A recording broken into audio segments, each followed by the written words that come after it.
Bonjour et bienvenue dans la vidéo de présentation de WeBook, logiciel de gestion de la prospection et diffusion du spectacle vivant. Une vidéo d'une dizaine de minutes pour vous présenter les fonctions principales de l'outil, son interface et vous démontrer sa simplicité, puisqu'en 10 minutes nous allons créer un spectacle, nos artistes, renseigner un programmateur et créer nos premières dates de spectacle dans le calendrier. Rapidement, je commence avec l'interface générale de l'outil. Le but c'est d'arriver aux fonctions en 1, 2, voire maximum 3 clics. Pour ce faire, nous avons une barre horizontale supérieure avec les grandes fonctions de l'outil, donc la prospection, diffusion sur laquelle nous sommes, la partie date de spectacle avec les calendriers, les budgets de tournée, la gestion des artistes, compagnies, groupes, spectacles, la configuration du logiciel, la gestion des échéances et des actions, des tâches à faire, à réaliser, une sorte de rappel, et l'importation, exportation depuis ou vers un fichier Excel. Pour commencer, donc, la base de tout c'est de créer ses propres sons pour d'abord créer un premier spectacle et des artistes que l'on pourra ensuite vendre. Donc, je vais dans la rubrique des membres, pour en fait dire artiste, technicien, sonorisateur, spectacle, groupe. Donc, dans les membres, voilà, 3 niveaux. 3 niveaux, en fait, tout part de la compagnie. La compagnie, c'est le groupe ou une compagnie, un ensemble d'artistes qui vont peut-être proposer un ou plusieurs spectacles. Ils sont ici, des spectacles. Et ces spectacles seront joués par des individus, des membres, qui seront des techniciens, des artistes, des metteurs en scène, etc. etc. Je vais créer une première compagnie qui aura son spectacle. WeBook fonctionne sur le principe d'onglets, toujours 2 onglets. Un onglet pour lister et manipuler les données existantes, un onglet pour ajouter des données. Voilà, donc je vais ajouter une compagnie que je vais appeler la compagnie X, qui a qu'un seul spectacle. Pour en avoir plusieurs, il n'y en a qu'un qui porte son nom et qui est vendu à 1500 € hors taxe, plus transport, hébergement et repas pour 2 personnes. Durée 1h30, que j'ajoute et qui se retrouve bien dans la liste à côté, donc la compagnie X. Comme j'ai créé le spectacle en même temps, dans la rubrique spectacle, celui-ci apparaît. Donc il a le même nom que la compagnie, les conditions, la durée. Je me suis trompé, c'est pas grave, c'est 1h45.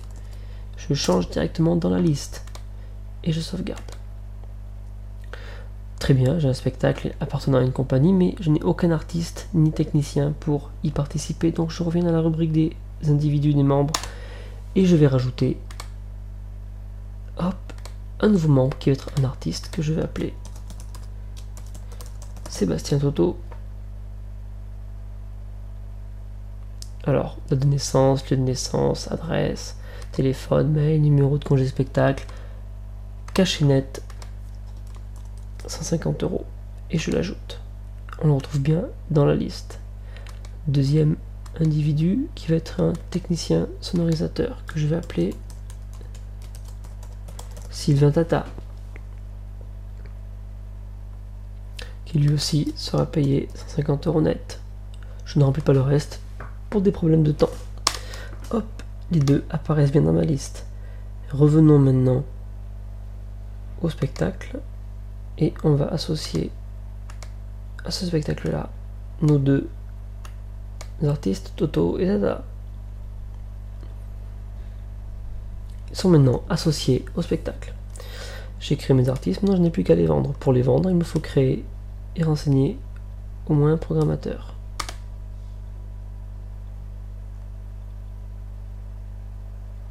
Toujours pareil, j'ai donc ajouté un nouveau diffuseur qui sera une chaîne nationale par exemple. Petite parenthèse, toutes les données des listes déroulantes sont ici par défaut, mais sont configurables, personnalisables via le menu de configuration qui est ici. Vous pourrez créer vos propres catégories et décompositions et classements pour les diffuseurs, les artistes, les membres, etc. etc. Donc une scène nationale qui va être par hasard, juste totalement au hasard, l'Hexagone à Mélan près de Grenoble. Le contact principal, ce sera René Tutu. Voilà, site internet hexagone.com. Pourquoi pas, la ville c'est Mélan, Le département, ça va être l'Isère, la région Rhône-Alpes et la France. Je pourrais aussi renseigner toute la partie administrative, mais passons, ça fera l'objet d'une vidéo à part. Une fois ajouté, il apparaît lui aussi dans la liste des diffuseurs. Je peux ensuite modifier les infos, dire que cette personne est un très bon ami à moi. Je sauvegarde.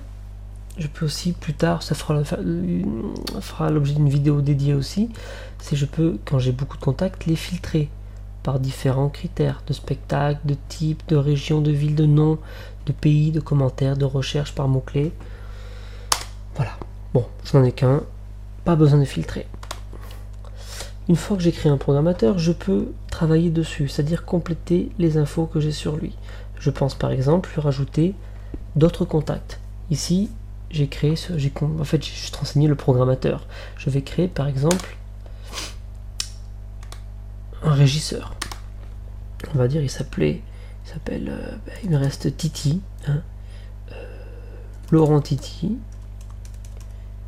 qui lui c'est régie@hexagone.com, qui va être le régisseur général. Et je l'ajoute. Il apparaît bien dans la liste des contacts secondaires associés au contact principal de l'Hexagone, à Mélan. Une fois que j'ai créé un contact, je peux ensuite gérer l'historique du matériel envoyé au contact. Me concernant, je vais imaginer que début juillet, j'ai envoyé le dossier LCD du spectacle de la compagnie X à notre ami de l'Hexagone. Donc je clique sur matériel envoyé. Et toujours concernant l'Hexagone à Mélan, dans l'onglet d'ajout, je vais dire que le matériel envoyé concerne la compagnie X à la date du 4 juillet et que le contenu, tout simplement, c'est que j'ai envoyé le dossier plus le DVD par la poste.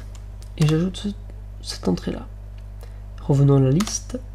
Et cette liste-là, bon, ne contient qu'une entrée, mais à terme contiendra tout l'historique de tout ce qui a été envoyé à ce programmateur-là qui est l'Hexagone à Mélan, quel que soit le spectacle. Donc, aucun risque d'oubli d'envoi, aucun risque d'envoi redondant, puisque j'ai ici, de façon sécurisée et référencée, toutes les infos dont j'ai besoin. Une fois que ceci est fait, je reviens à l'écran général et je m'aperçois que ici, voilà, le diffuseur Hexagone a été relié au spectacle de la compagnie X. Ce lien, c'est un lien d'intérêt. C'est-à-dire que le simple fait d'avoir envoyé le matériel au programmateur a relié par un lien virtuel, hein, le programmateur avec le spectacle. Soit parce que le programmateur avait demandé lui-même, donc avait manifesté un intérêt pour le spectacle, soit parce que moi j'ai considéré qu'il était intéressant.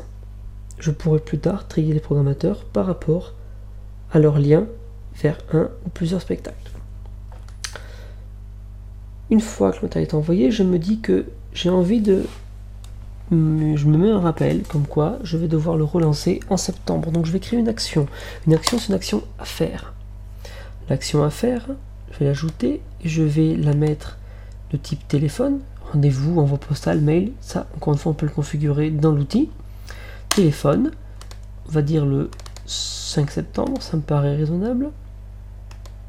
Et ça sera donc une relance à faire auprès de l'Hexagone pour la compagnie X. Et donc j'ai bien une action le 5 septembre par téléphone, relancer l'Hexagone pour la compagnie X.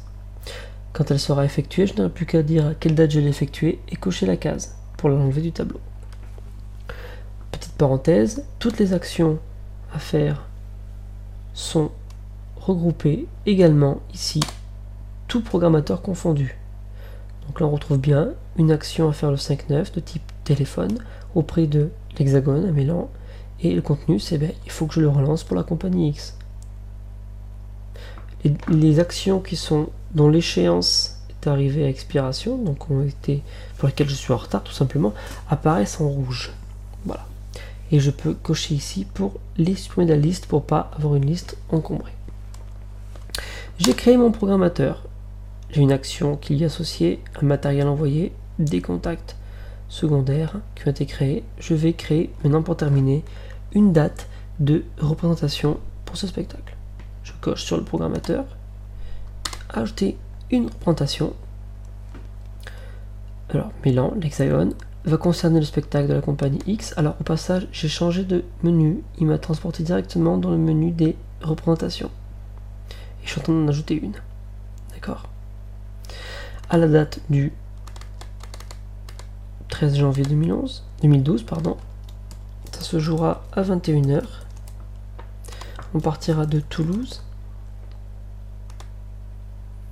Type de contrat, session à 2000 € plus 500 € de transport et qui va me coûter à moi 200 €, 300 € de carburant, 100 € de péage et 50 € de repas. Et on partira le jour même, c'est-à-dire le 13 janvier 2012.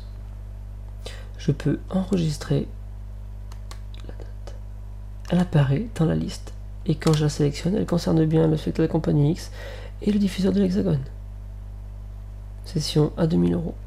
Je vais quand même associer qui va jouer sur la date de spectacle. J'ai bien Toto et Tata, chacun avec 150 € net tel que configuré au préalable. D'accord? Je sauvegarde.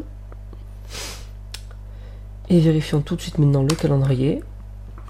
Donc je vais aller à janvier 2012 et j'ai bien la date de l'Hexagone à Milan pour la compagnie X. Si je vais dans les rubriques des membres et que je prends par exemple Sylvain Tata, que je vais voir son planning à lui, individuel, donc membre, l'artiste, technicien, son disponibilité, je vais voir qu'en janvier 2012, il est bien programmé sur la date à l'Hexagone de Milan. Voilà, une vidéo très rapide, je sais, mais qui avait pour but de vous montrer rapidement les possibilités, puisque là en 10 minutes nous avons créé un spectacle, un programmateur, et tout de suite une date de spectacle, une date de représentation qui est ancrée dans un calendrier et qui a bloqué les plannings des artistes. Voilà, je vous invite à consulter les autres vidéos pour aller plus en détail dans chaque fonctionnalité, ou à nous contacter depuis le site oui-book.com pour toute question de devis ou demande de présentation. Merci, au revoir.